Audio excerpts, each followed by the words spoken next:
আজ 18 বছর চলার পর যখন দেখলাম যে কলেজ একেবারে মৃত্যুর দ্বারে থেকে, এই কলেজে 4200 ছাত্র ছিল। ৬৩ সালে মারা যান হোসেন শহীদ সোহরাওয়ার্দী। খাজা নাজিমুদ্দিন মারা যান ১৯৬৪ সালে। হিসাবে শেখ মুজিবুর রহমানের আত্মপ্রকাশ। সময়টা ১৯২০। টুঙ্গিপাড়ায় যখন শেখ মুজিবের জন্ম হয়, ভাসানী তখন খেলাফত আন্দোলন ও অসহযোগ আন্দোলনে অংশগ্রহণের দায়ে কলকাতা সেন্ট্রাল জেলে বন্দী।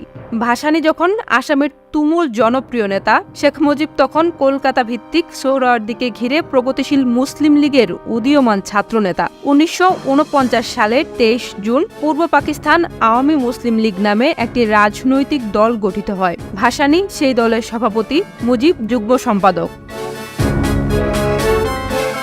মুজিব তখন কারাগারে বন্দী।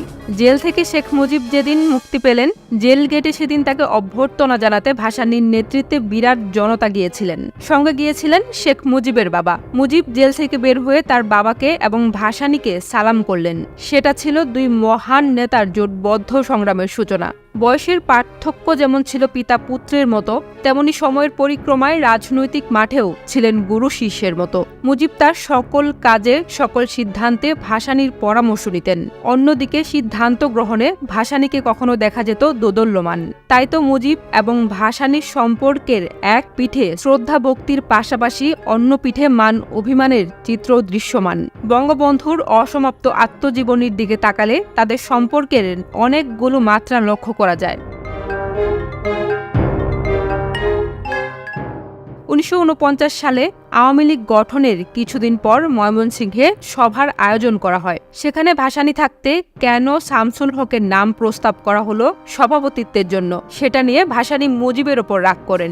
মুজিবের ভাষ্যমতে সেদিন তিনি বুঝতে পারেন মৌলানা ভাসানীর উদারতার অভাব। পূর্ব বাংলায় সাধারণ নির্বাচন হবে, মূল প্রতিদ্বন্দ্বী রাজনৈতিক দল দুইটি, মুসলিম লীগ এবং আওয়ামী লীগ। তখন কতগুলো নামমাত্র দল আওয়ামী লীগের বন্দী শেখ মুজিব সাংবাদিক আব্দুস সামাদকে ডেকে বলেন, তুমি হুজুরকে গিয়ে বলো আমাদের মুক্তির জন্য আন্দোলন করতে, সঙ্গে বলবা আমাকে ছাড়া হুজুর পূর্ব পাকিস্তানের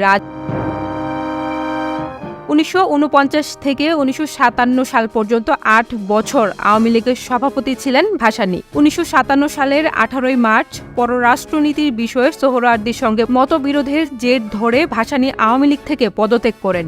ভাসানীর নেতৃত্বে আওয়ামী লীগের বামপন্থী ধারাটি বেরিয়ে এসে গঠন করেন ন্যাশনাল আওয়ামী পার্টি। এর মধ্য দিয়ে দেশের সবচেয়ে গুরুত্বপূর্ণ দুই নেতার জোটবদ্ধ পথ চলা আনুষ্ঠানিকভাবে শেষ হয়। যদিও রাজনৈতিক মাঠে জাতীয় স্বার্থে তারা কখনো পৃথক ছিলেন না। কেন্দ্রীয় সত্যটি আবার উল্লেখ করতে হয়। মাওলানা ভাসানীর সঙ্গে মুজিবের আরও এক জায়গায় পার্থক্য ছিল।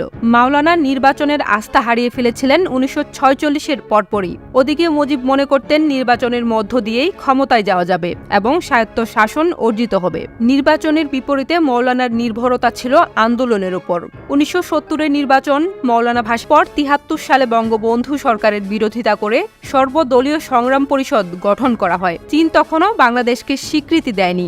এই কমিটির জনসভায় ভাসানী সরকারকে উদ্দেশ্য করে বলেন, মুজিব তুমি আমার সঙ্গে পিকিং চলো, ২৪ ঘন্টার মধ্যে গণচীনের স্বীকৃতি আদায় করব। ৭৫-এ বঙ্গবন্ধুর বাকশাল গঠনের খবরে ভাসানী ক্ষুব্ধ হয়েছিলেন। তার সম্পাদিত হক কথা পত্রিকায় বঙ্গবন্ধু সরকারের কঠোর সমালোচনা করেন, কিন্তু তাদের উভয়ের মধ্যে সম্পর্কে কোনো ছেদ পড়েনি। ১৯৭৫-এর ৮ মার্চ মুজিব গিয়েছিলেন সন্তোষে। সেখানে রাষ্ট্রপতি শেখ মুজিবুর রহমান মাওলানাকে কদমবুসি করতে যান। মাওলানা তাকে বুকে জড়িয়ে ধরেন, যেন দুই পরমাত্মীয়র পূর্ণমিলন। ১২ আগস্ট ভাসানী শেখ মুজিবকে একটি চিঠি পাঠিয়েছিলেন। লিখেছিলেন, প্রিয় মুজিব, আমি রাতে ১ মিনিটও ঘুমাইতে পারিনি। চক্ষু বুঝিলেই দেখিতে পাই তোমার মৃতদেহ বহন করিয়া লইয়া যাইতেছে। তোমার চারদিকে দুর্নীতির পাহাড় গড়িয়া উঠিয়াছে। তাই সাবধান হও, সাবধান হও, সাবধান হও। সাবধান হও কথাটি ৩ বার ছিল। চিঠিতে ভাসানী মুজিবকে শীঘ্রই সন্তোষে এসে দেখা করতে অনুরোধ জানিয়েছিলেন। যোগাযোগের সেটাই ছিল অন্তিম প্রচেষ্টা। স্বাধীন বাংলাদেশের সরকার ভাসানীকে শেষ পর্যন্ত অন্তরীণ করেছিল, কারণ মুক্তির কাঙ্ক্ষিত সংগ্রামকে তিনি এগিয়ে নিয়ে যাওয়ার চেষ্টা করেছিলেন সামনের দিকে। সপরিবারে শেখ মুজিবকে হত্যার সেই অতি নির্মম ঘটনা যখন ঘটে, ভাসানী তখন সন্তোষে গৃহবন্দী অবস্থায়। রেডিওতে খবরটি শুনে তার চোখ দিয়ে অবিরাম অশ্রুধারা নেমেছিলেন বলে জানিয়েছিলেন একজন প্রত্যক্ষদর্শী। অশ্রুসিক্ত মাওলানা বলেছিলেন, সব শেষ হয়ে গেল।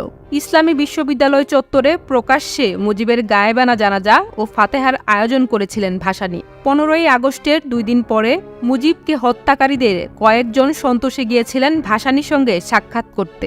ভাসানী তাদের ধমক দিয়েই বলেছিলেন, তোমরা কি জানো যে তোমরা এক গভীর আন্তর্জাতিক ষড়যন্ত্রের পক্ষ হয়ে কাজ করেছ? মোস্তাকের নির্দেশে আগস্টের 16 তারিখেই জেনারেল উসমানী হেলিকপ্টারে করে সন্তোষে গিয়ে ভাসানীকে ঘটনা জানান এবং সমর্থন বিবৃতি দিতে চাপাচাপি করেন। 21 আগস্ট মোস্তাক নিজে ভাসানীর সঙ্গে দেখা করতে যান। ভাসানী দেখা করেননি।